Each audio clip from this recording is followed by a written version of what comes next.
Okay, podcast. Take one.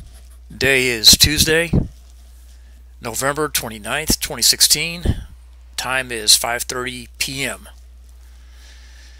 Okay, I'm going to do this. It's going to be kind of raw. And guess I want to begin with that. Right now, I would usually be listening to Mike Harris. He comes on Tuesdays at 5 p.m. Central Time. The name of the show is The Short End of the Stick. He's been doing it since November of 2012. He's done it through different outlets. He's with Veterans Today.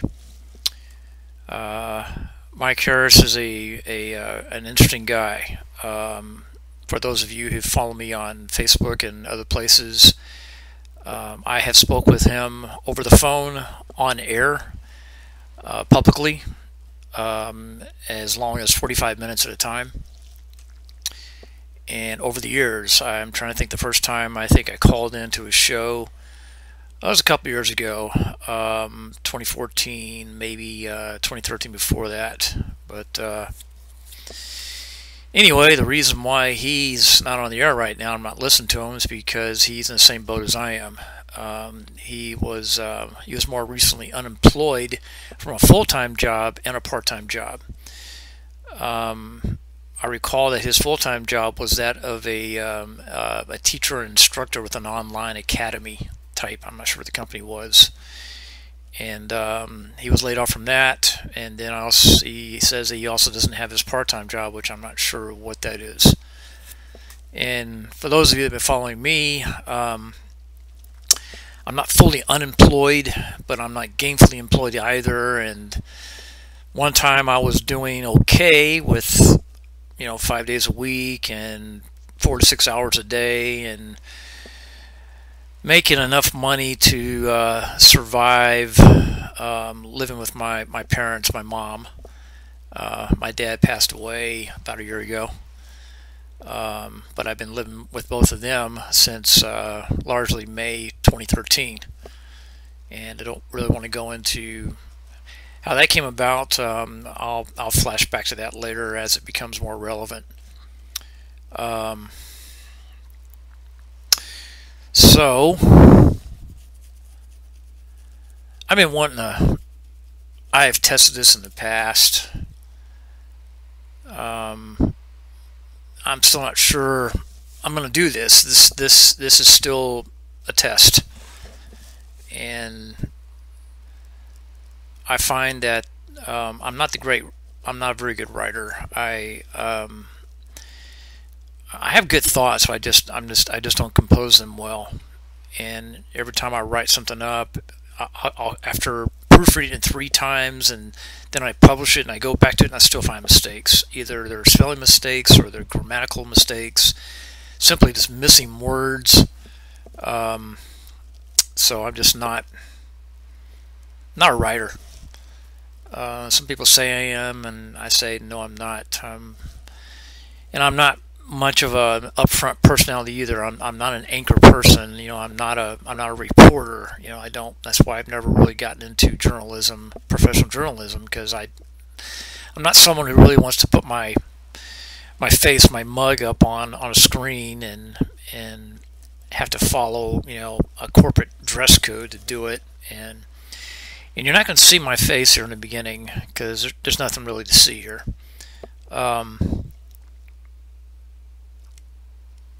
You're going to hear my voice simply because that's the only way I'm going to convey any thought here.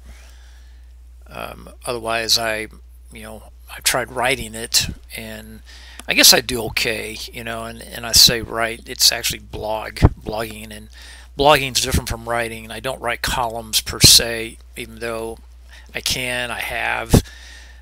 Columns are like short essays, and I've done that too. I've written the long and the short essay, and I guess if I felt I had to, I'd write a book, but that's not me. I'm better at actually what I enjoy doing is making videos, and I'm still not great at that. And I guess you don't really learn how good you can be at something until you get the right tools to do it. And in terms of the video production side, I don't have those tools yet. I've had the training in the past, but I tell you that training was mid '80s, that back before the internet. But I still remember my photography and blah blah blah blah. Anyway, I don't want to go too much on background introduction and all that. There's two things I want to talk about here. Um, One is the post-election, and not specifically analysis of the post-election, but basically what I think is going on post the election, and how things are going to play out, and add to all that other stuff that I'm looking into, the what I call the backstory, the underground message, the underground news. Some people call it the tinfoil hat stuff because, just face it, people that don't understand what they don't understand, they call it tinfoil hat. Tinfoil hat, and it's not necessarily conspiracy theory. It's just not. It's just outside the normal, or the conventional, or whatever. And most people think that way because they just don't look into it. And once they have the courage to start looking into it, they find out that this isn't exactly, conspiracy theory, and it may well be conspiracy because it's hidden, and it's trying to be, it's suppressed. And other people call it directed history, or directed media, which is controlled media. Forgive me, I'm